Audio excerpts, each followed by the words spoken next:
Hey, good evening. I haven't been on earlier today. It was a busy day. Today's a fast day. Today is the day of Shivas of Tammuz, the 17th of Tammuz, when we don't eat or drink the whole day from last night till, well, from when you wake up in the morning or 3 a.m. about till tonight at nighttime, which is about 9:15. And the reason we have the fast day, the 17th of Tammuz, is because that was the day in 586 BCE when the Babylonians put a siege on the holy city of Jerusalem, which led 3 weeks later to the conquering of Jerusalem and to the destruction of the temple. And, they laid siege on the 10th of Tevet. They broke the siege and they broke into the city on the 17th of Tammuz, which is today, and they destroyed the holy city of Jerusalem and the temple and killed so many Jews on the 9th of Av, which is going to be in 3 weeks from today. And therefore the tradition is, for so many years, that Jews throughout the world, since then, we fast both on the 17th of Tammuz and on the 9th of Av, and the 3-week period, which is a time of mourning and introspection into the destruction and the pain and the suffering that the Jewish people have had, and into the fact that we don't have the temple today and we are in exile, and the hope and the yearning that redemption will come.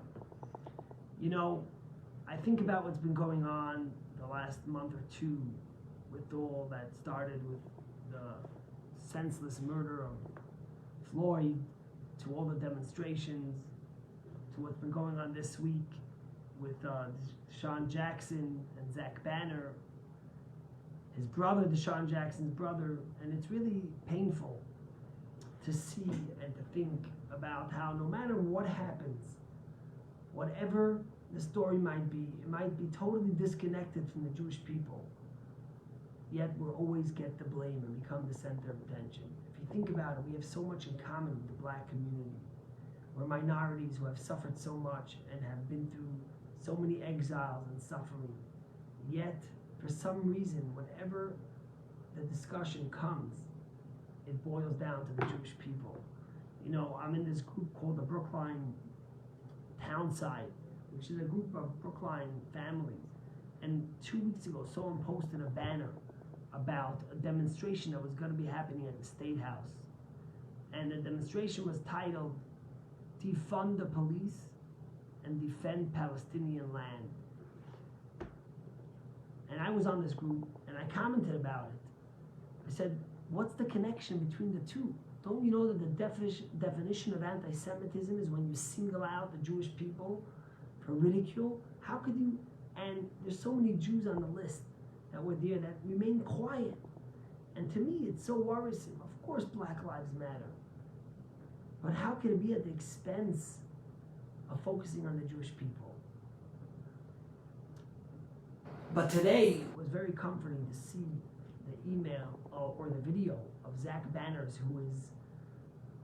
he plays for the Steelers. I'm not a big football guy, so I don't know exactly what he does, if he's a defensive lineman or not, but he did this amazing video where he really spoke from his heart about the connection between the Jewish people and the black and brown people, and how ridiculous it is to single out the Jewish people, or to quote Farrakhan, or to quote Hitler. You see them cheering Farrakhan, who spews hate every day in anti-Semitism. And you wonder, how could it be? When you think about the 3 weeks, and you think about the 17th of Tammuz, and this week we're going to read and show the Haftorah of Jeremiah. Jeremiah's Haftorah. The next 3 weeks we read Haftorahs from Jeremiah, and then we go on to Isaiah. We have 3 weeks of rebuke, and then we have 7 weeks of comfort after Tisha B'Av. But in these 3 weeks on Shabbos, we read the Haftorah from Jeremiah.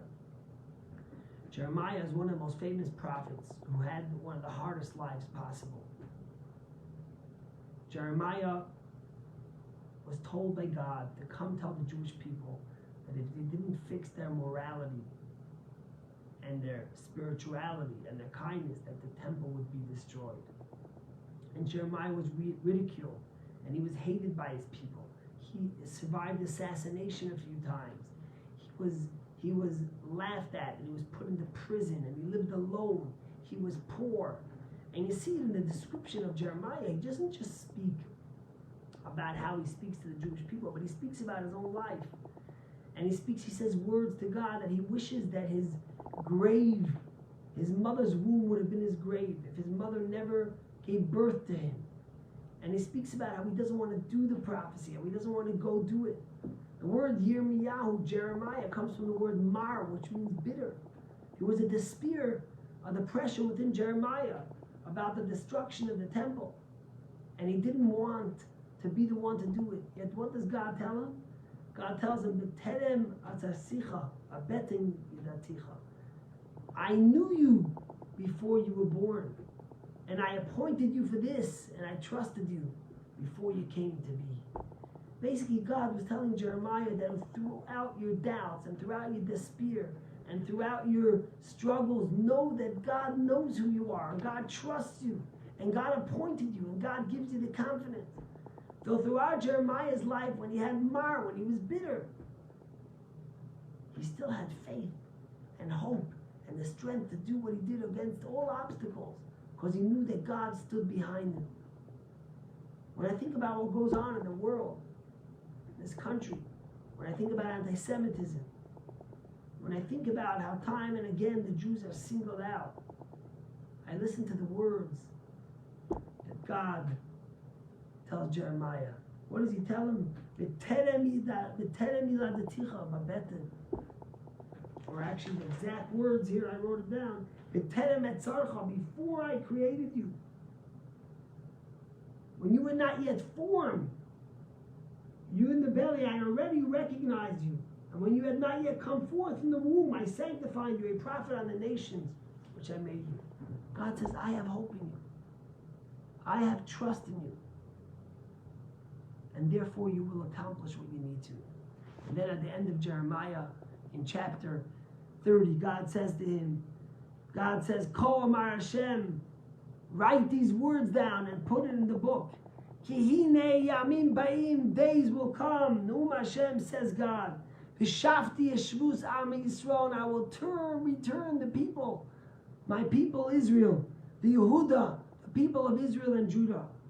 Ashivoisim el haaretz, asher nasati la'avoisam, v'Yeshua, and they will be in the land and they will inherit it.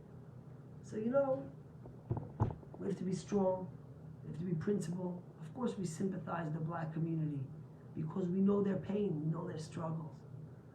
But never should we forget who we are, and never should we forget to stand up to anti-Semitism and to stand up to people that single out the Jewish people of the state of Israel, the people of Israel.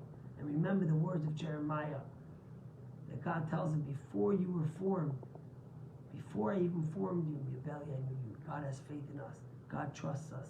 God looks after us.